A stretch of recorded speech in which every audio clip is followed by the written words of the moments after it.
நண்பர்களுக்கு வணக்கம். இன்னைக்கு சுவாதி நட்சத்திரத்தில் பிறந்தவர்கள் வணங்க வேண்டிய ஆலயம், தானம் தரும் உணவு, அதிர்ஷ்ட உணவு போன்ற விஷயங்களை பார்ப்போம்.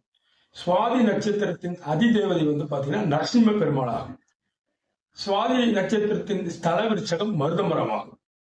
ஆக மருதமரம் எந்த ஆலயத்தில் ஸ்தல விருட்சகமாக உள்ளதோ அந்த ஆலயம் சென்று வணங்கி வர வாழ்க்கையில் பல வெற்றிகளை இவர்கள் அடையலாம்.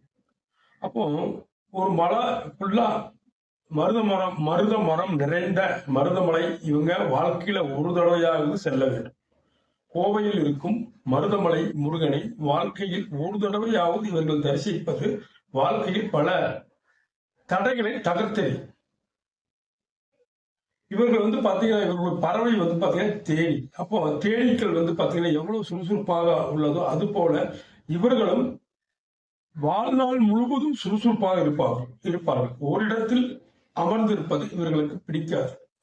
சுறுசுறுப்பா அங்கே இங்கே சுத்திக்கிட்டே இருக்கக்கூடிய நட்சத்திரம் இந்த சுவாதி.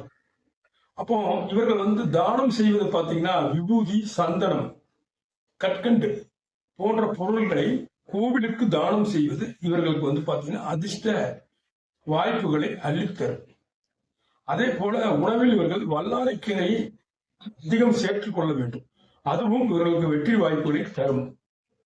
வெள்ளரி காய்களையும் இவர்கள் உணவில் சேர்த்துக் கொள்ள வேண்டும். நன்றி, வணக்கம்.